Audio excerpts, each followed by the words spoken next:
Good afternoon, sports fans from all around the globe. I am your host, Jeff Dawson, East Coast Sports Investors, and this is your midday market report for Wednesday, April 13th, 2022.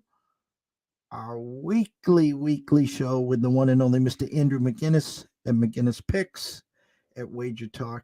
As we get to cross the border, as we're going to talk some hockey, some potential NHL futures as the season is winding down, maybe some teams jostling for positions, maybe some teams that might be tanking or don't want to face such and such a teams. I must thank the Vegas Knights last night. Nice little kick in the as they did not come out of the locker room to start the second period, and they give up a quick field goal, and they were chasing all the way down 4-2. Yes, they tied it 4-4. Thank you, and they lose it in overtime. So what is their playoffs looking like? We talked last week about the don't make the playoffs. Andrew brought that up. The prices on them not to make it versus making it. And we talked about the market and how the preseason money was all in, obviously, on them to make it. And now they are probably outside looking in, but that's where Andrew comes in. So let's bring him on. The one, the only Mr. Andrew McInnis. Afternoon, Andrew. Good afternoon. Great to be here, Jeff. It's great to be here with you.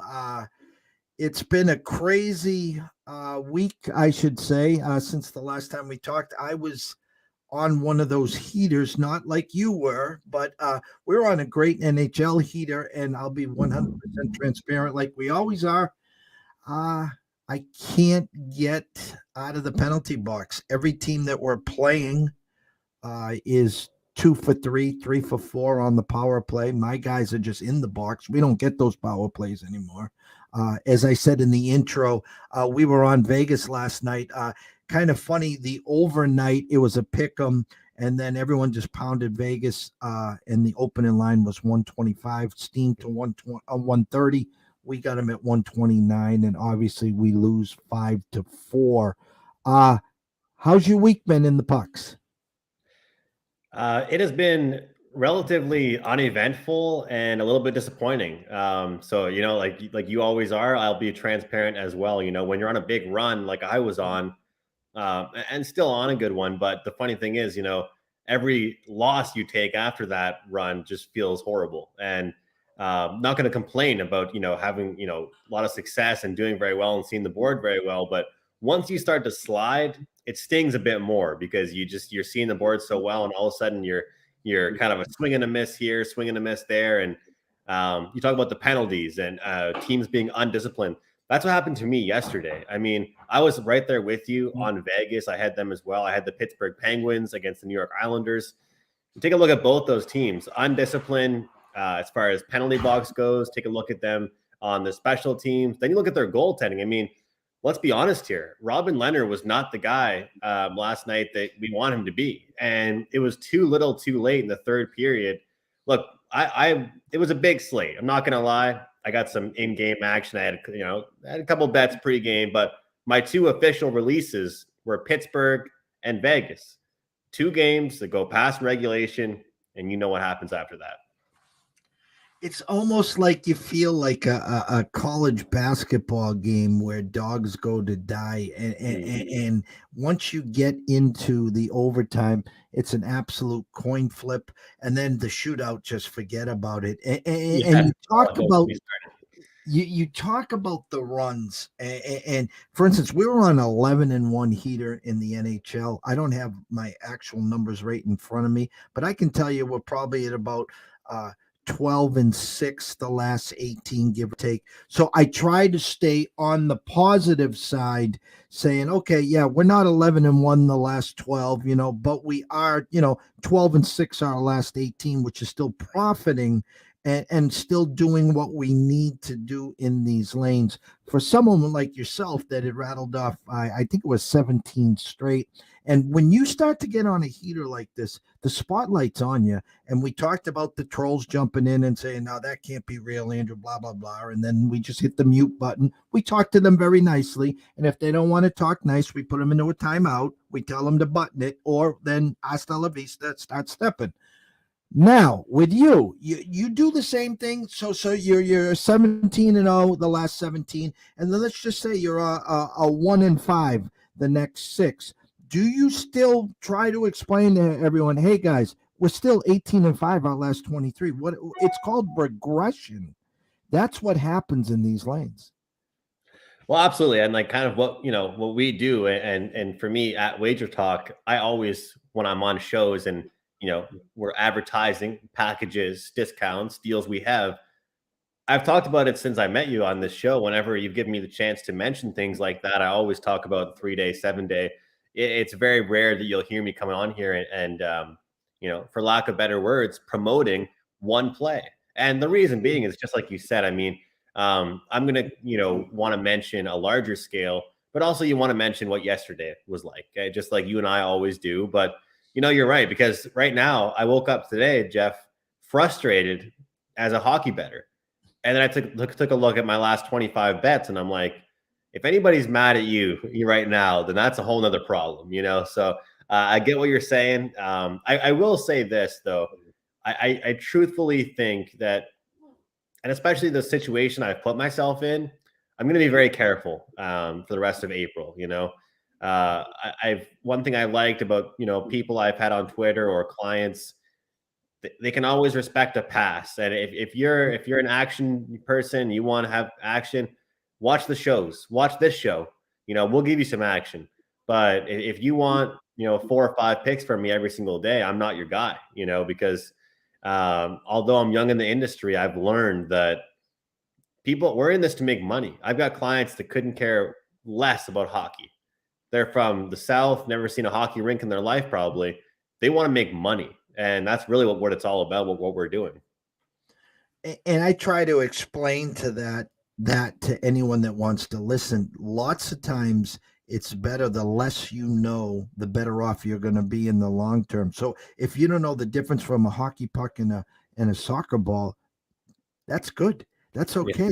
Yeah. And because the problem is when people think they know more than they actually do know, that's where the big problem comes in. I always say when I walk into the office every day, I leave my heart and my ego at the door every day. And I don't have any favorite teams. My favorite teams are the ones that cash for me that day and that night. That's it. I don't have any allegiance, alliance, whatever the word we want to use today is when it comes to this, because lots of times, listen, I'm a diehard Red Sox fan. I will till I'm 6 feet under. If I just sit there and auto bet the Red Sox every day, well, what happens? Their under over is 84.5 this year. Okay. There's 162 games. So if I auto bet them, they're going to be favorites a lot of games. They're going to be dogs. So if they hit 84, right? So they went 84, my math's that bad here. So what'd they go? 84 and 78. So there's a 6-game window. Now, what happens if Sale gets healthy and he's minus 180? What happens when Evaldi's facing Baltimore and he's minus 280? I mean, you can't do that. If you get yourself caught up in that game, you're going to lose long term. Well, it's a really good point. And it's funny, I had to bring this up. My girlfriend will come home from work, and especially now with baseball, she'll look at the TV or a monitor I have her coming into the office, and who knows what the hell I'm watching, because like you said, every day we're fans of the team that we're betting on. And one thing I kind of like about that is that I'm not going to lie to you. I mean, before I started doing this, I never would be just watching a Texas Rangers game in the middle of the afternoon on a Saturday. It's, I live in the far east coast of Canada. You're not going to catch me watching a game like that. And it's nothing against them. That's just an example. But to your point about leaving your heart at the door, some people, and I got to get your take on this too, because some people I know, they are actually really good at betting on or against their favorite teams. For me, I've actually found, Jeff, that I don't really excel with the Atlantic Division in the NHL. I used to think I did because I bet it a lot. So you're going to get some wins, but that's the division that I see the most on TV. So I thought, oh, I know the most about these teams. No. I watch them the most. It doesn't mean I know the most about them, and it took me a while to learn that. But teams in Ottawa, Montreal, Toronto, Boston, just because they're on TV and I hear the most media reports about them, it doesn't mean I know the most betting wise about them. I might know most players' names, where they're from, but I'm not going to know exactly how to make money off them. What about you? Like, do you feel as if you have a better read on the Sox or the Bruins or the Patriots, or is it just like any other team for you?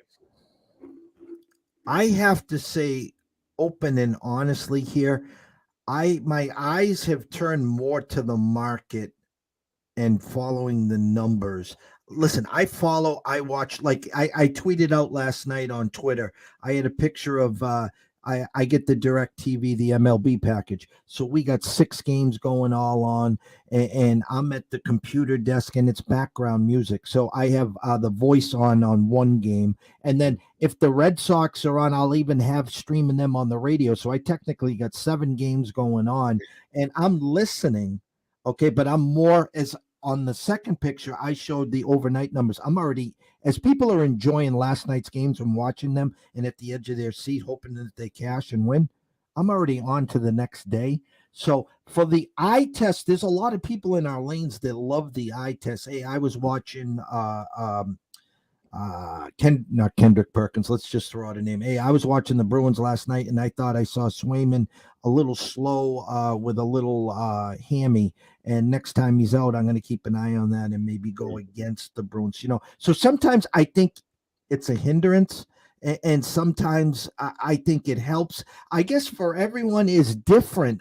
I think for me, I'm having more success studying the market, keeping the names off the back of the jerseys and the logos out of it, and then just studying the numbers versus the eye test. I find that specifically with baseball, because you can let a team get to your head if you don't do that. Certain sports, like maybe like basketball. So I've heard a lot of people actually say with basketball, it's good to not even watch. But with basketball, for me, I don't like to bet it too often if I'm not watching, because I just don't feel like I know the teams. But for baseball, there's so many websites and available places to learn about these pitchers, these teams. And if you're not doing the research, like you said, the night before and getting yourself started with how many games there are in some of these slates, talk about the Philadelphia versus New York Mets game going on right now. I mean, we got Nola versus Scherzer. I'm involved on the Phillies. Obviously, I'm cheering them on, but you can find at several websites information on both those pitchers, how the lineups have done against those pitchers, how they do against the curveball, fastball. There's just so much information. It's crazy. And like, I'm not going to lie to you. Some of these websites, I look at it, it's like I feel like I'm on the Hangover meme where he's playing blackjack and I see all these numbers in the air. I have no idea. But there's so much available versus, NBA. I'm watching the game. I see the field goal attempts. I say, you know what? He had a bad game. Those were good looks that he took. If you're not watching a basketball game and you see a guy went 3 for 11 field goals, you might say, what a joke that guy is. I might say, you know what? A lot of those were great looks. Tomorrow, he's going to hit those. I'm going to throw you a curveball here because I haven't seen this happen in a long, long time. Once the Nets won yesterday, so now they play the Celtics starting on Sunday. So now we got Kyrie and KD versus the Celtics. DraftKings. I was on a national show with Anthony Pepe, Dan Lifshatz last night for 15 minutes. We were talking about the second game, and then they asked me my thoughts on Celtics versus Nets, what the opening number might be. Well, DraftKings had the Nets minus 135. And Jeff Sherman at Westgate opens up the Celtics minus 150. I've never seen anything like that, where every book, every casino now has a different spot on that series. Now, again, that could come into the preseason, the heavy money that came in on the Nets early this year to now where the Celtics have been the hottest team in the NBA the last 2.5 months.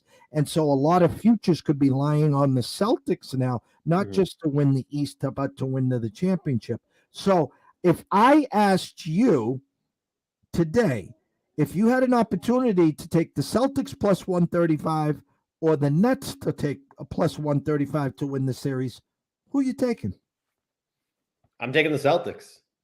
I I have such a different opinion than so many talking heads you see on TV talking about basketball when they all say it's all about the shot makers, the guys that can down the stretch, who's going to be your superstar. Look, I'm a Raptors fan, and I've heard that for years. Even with Kawhi Leonard on our team, they said, well, who else is there besides Kawhi? And I think that you need a team effort, and the Boston Celtics have that, I believe, more than they have in the past. They've got several guys that can contribute. You hear me say that stuff in hockey and in several sports, but to me, I think it's really important to look at it in that matchup because Irving was outstanding last night. I mean, especially with going through Ramadan, what he's doing, and just all the stuff that's been in the air about him this season. Unbelievable game. Obviously, Kevin Durant, a talented player and stuff, but I just trust the supporting cast of the Celtics a lot more. And I thought it was really cool, just like yourself, to see the different prices. And as you know, and you're 10 times more connected than I am with that type of stuff, everybody wants to have the first number. Everybody wants to say, come to my book, bet with me. If you want to bet the Celtics, bet over here. But it's going to be a good series. I just think I'll take the deeper team and the team that, hey, if KD misses 6 or 7 straight shots, and I don't know when the last time that really was to happen, but if it does, I think they're in trouble. If Jason Tatum has a bad game, the Celtics could still win the game by 10. All right, so we're wrapping up the NHL. It's a short board today. Before we get into that, what have you seen in the last week? Outside looking in, I talked about Vegas. Anything out west? Anything back east? Again, I can't get my eyes off of the Panthers. I know the Hurricanes. My preseason futures was Florida and Carolina, so I'm not hedging or moving off of that. Out west, it's the Avs and a cloud of dust. I mean, that number just keeps shrinking. Calgary, nice comeback last night. They came from the dead and then they just poured it on. You've talked about the disrespect on the Wild side. I've seen that number start to creep down a little. What are your eyes seeing you as we're wrapping up the regular season? Is there anything that you could tell the viewers and listeners? Maybe it's time to jump on someone, or do you want to wait till the regular season is officially over? Well, I guess what I would tell the viewers is that the cliche expression of must win does not mean will win. And it's really important this time of year in the NHL. However, I will hit the pause button on that because there are going to be some teams that are more desperate in certain situations, and that's got to be a factor. Last night, you and I, taking the loss with Vegas. I mean, despite what those advanced numbers say, it doesn't matter. Thatcher Demko played well. Vancouver got the job done. Boy, would I hope for them to somehow squeak in. I don't think it's a possibility, but you are getting that great effort out of the teams kind of, in that certain position. Look tonight at the LA Kings. They're playing a really talented team in the Colorado Avalanche. Can they get it done? They are, of course, a lot more talented than the Kings, but the Kings are a lot more desperate. So I guess that's what I would tell people is that, the must win doesn't always mean will win, but be careful for these big favorites you might play in certain situations because certain games certainly mean more than others. And what I wanted to mention as well, though, Jeff, is that a lot of people think when I'm talking about that, it's just for making the playoffs. But a lot of it also is your position inside the playoffs. Where do you stack up? Who are you going to play in the first round? What position will you finish in? And as you and I both know, with this new wacky format they put in the NHL, you really care about who you're going to play in the first round. No matter if it's West Coast or East Coast.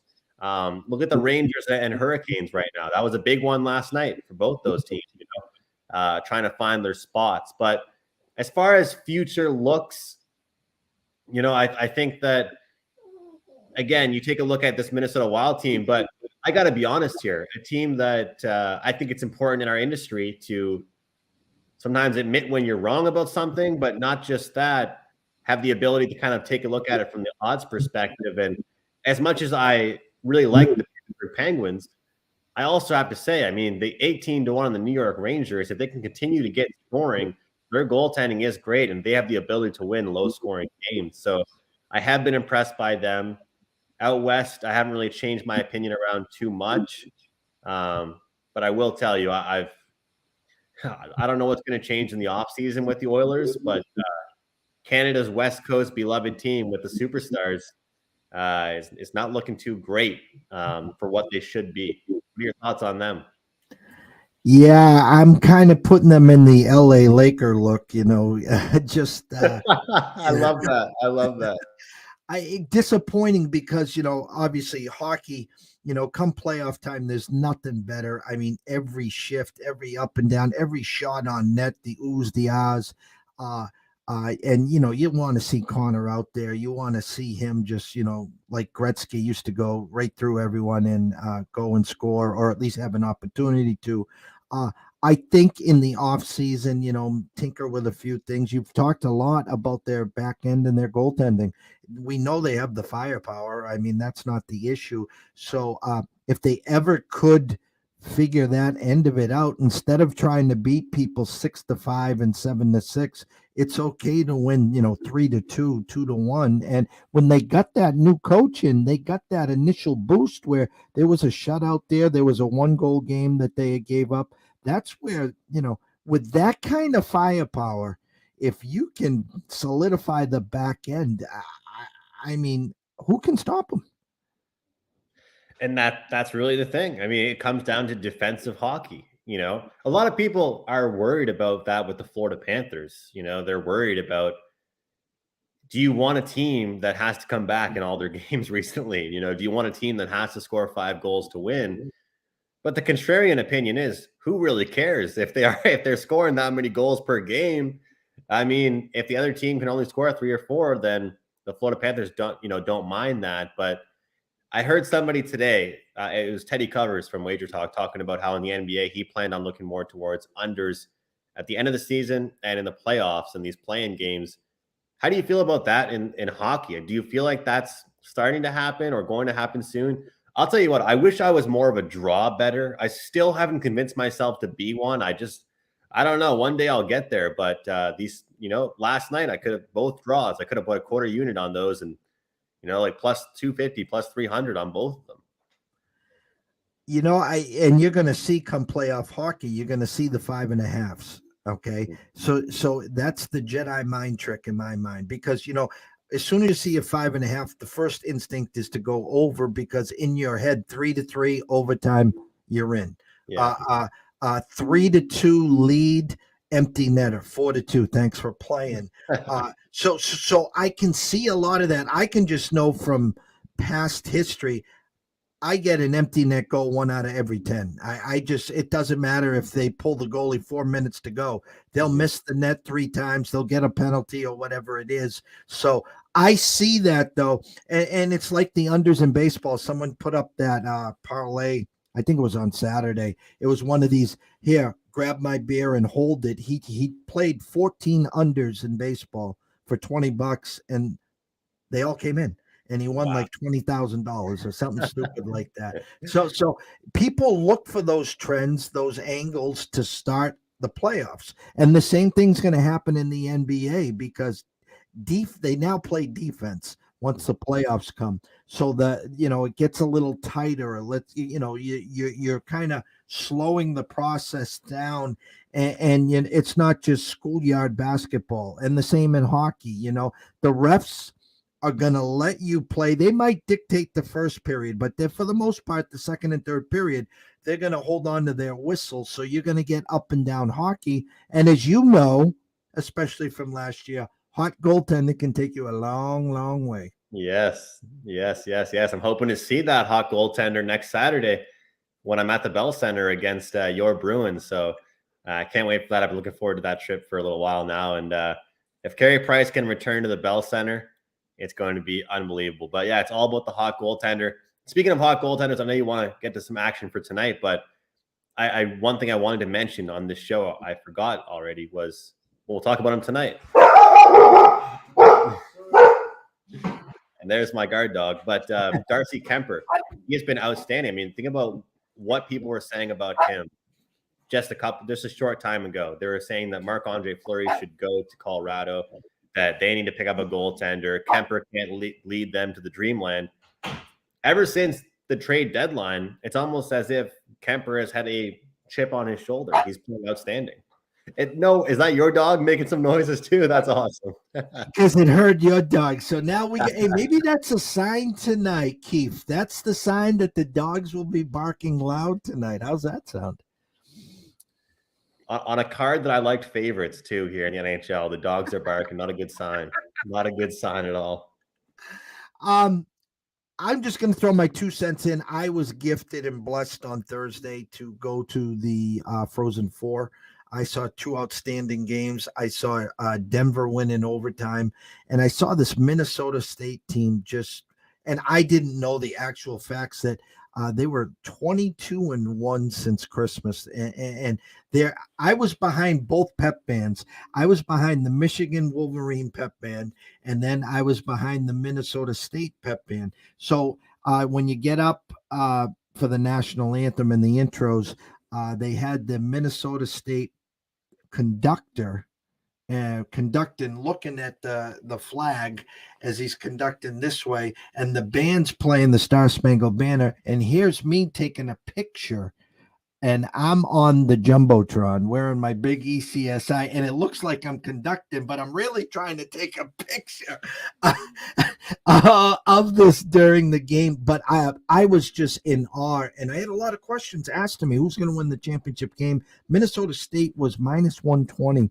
against Denver, who had already won 2 national titles at the Garden. So I was just in awe of both teams. Denver doesn't allow you to play your style, and for the first 2 periods, Minnesota State dictated what they wanted to, had a 1-0 lead going into the 3rd period, and then the floodgates. Denver's tied it. Denver took a lead, and then 2 empty netters, actually 3 empty netters, and they won 5-1. But if you ever get a chance to get out to a Frozen Four, it is the most amazing thing in the world. Jeff, when I have a family like you do, I want to go to as many games with my kids like you do, because I had that relationship with my father, and I can respect you for it. You're a sports fan, but also a family man, and it sounds like you're not just going to the pro events, you're going to college, youth games. So hats off to you, because you're seeing a little bit of everything. All right, short board as we speak in the NHL. NHL, anything catch your eye tonight, listeners, or is it pass? I mean, there's not a lot to kind of get your teeth around, at least for outrights, unless you were going regulation or puck lines. Well, I really like the over in the Rangers and Philadelphia game. And it's not because we have Georgiev in nets, because everyone seems to think he is much worse than Shesterkin. He's a good goaltender. He's just not anywhere near Shesterkin. But that's just because Shesterkin's a MVP candidate. Georgiev is still a great goalie. But I look at this spot for both teams in bounce back mode in second half of the back-to-backs. And Philadelphia allowing 9 goals yesterday. I don't think they can really change how poor they are defensively, Jeff. But I think we will see a lot of effort from them and a lot of pucks on net for them offensively early on. So I've actually done something I don't do too often. I've split my bet up tonight. I have half a unit on the first period over and a half unit on the full game over 6. So I do expect both teams to come out hungry early on here in this one after their losses in their own ways yesterday. So there's still talent on both these teams. Philadelphia, they lose their leader in Giroux. They're trying to find themselves. They're in that rebuild, even though the team doesn't really want to do it, they kind of have to accept that they are doing it. So I do think that we'll see some goals in that one. As far as the other ones go, I'm kind of priced out of that Canadians game. I don't love the Canadians tonight, but I don't love that price on the Jackets. And as far as the late game goes, LA is struggling right now, but they're in definitely more of a desperate spot. So I'm going to stay away from that game and just cheer on my over with the Rangers and Flyers. Have you dabbled in the MLB at all yet this year? I've dabbled, but I'll tell you what, I used to be a 4 or 5 play a day type guy with the MLB, and it didn't work for me. And I'm just trying to stick with like 1 or 2 plays. Like I said, right now I have a game that just started. I'm on the Phillies, so hopefully that one goes well. Anybody listening, jump on board with me. But no, I'm 6-4-1 on the season. Full transparency there. So it's one of those things, Jeff, where I want to get all the information that I can on these pitchers and see them play a game and see some of these teams. 162 games, from these guys. I know that we can do our research prior to the season, but I like doing research, when the games actually matter. So, 11 games played so far for me and 6-4-1. So I'll take it, but hopefully get off to a good start today. But I'm on a lot of team totals, Jeff, this year in baseball. That's kind of been the focus for me on a lot of different spots I'm going to play, isolating one team and not really worrying about what the other team does. It's funny you say that because last night we were on the Pirates team total over 3.5, and they scored 1 run. And I was talking to Scotty this morning on the Breakfast Bankroll, and I was like, I will not go back to them today. And he goes, well, I like them really in that spot, Jeff. And I ended up having a phone call after I didn't get into the 12:35 starts. And of course, the Pirates put up a 3 spot in the first inning. It always happens that way. It always happens that way, and it's a kick in the you know what, but it is what it is. And then, like you said, it's 162 games. The first couple of weeks or even the first month. Just ask the Nationals, who were a couple games below 500 a few years ago, into late May, ending up winning the World Series. Last year, the Braves didn't have an outfield, didn't have Acuna, and then they come in and win the championship as well. So it's a long season. I will say I'm excited about my Jays, a team that's supposed to be an over team, though. In past couple of games, this series against the Yankees hasn't really started as high scoring as I thought it would be. But pumped to watch the Jays. Pumped to watch them because I'll tell you, I've sat through many summers of ball when they just weren't very good. So it's nice to see. Not only this year, they're not really a sleeper this year, though. That's the one thing. The odds aren't really going to be great in a lot of their games. That's the thing.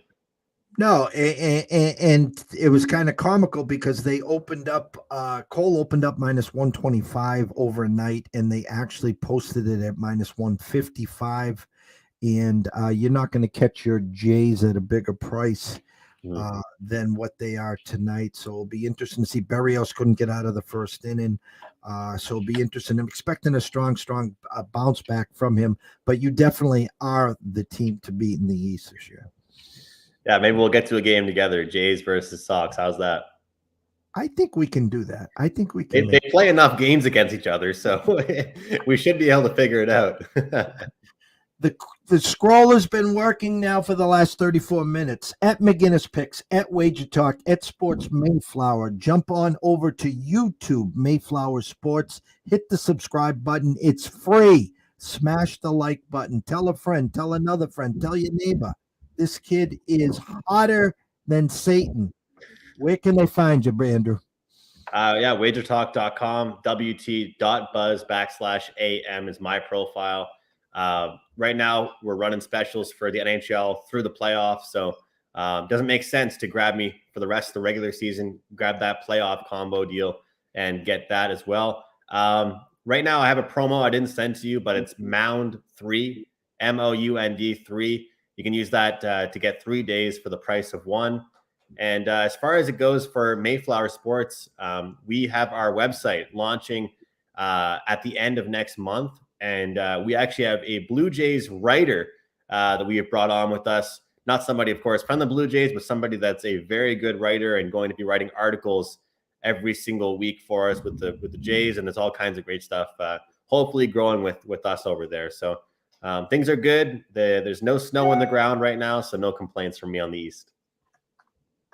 As always, an amazing show. Great for us to meet on our weekly chats across the border. Next week, we'll be talking. I'm assuming next week's the last week of the NHL. Is that correct? Yes. Okay, so we'll be wrapping up the season. Maybe we'll have some seedings. We'll be talking some playoff hockey. But until then, always remember this. If you are wagering or investing today or already have, please do it responsibly. If you do have a problem, pick up the phone.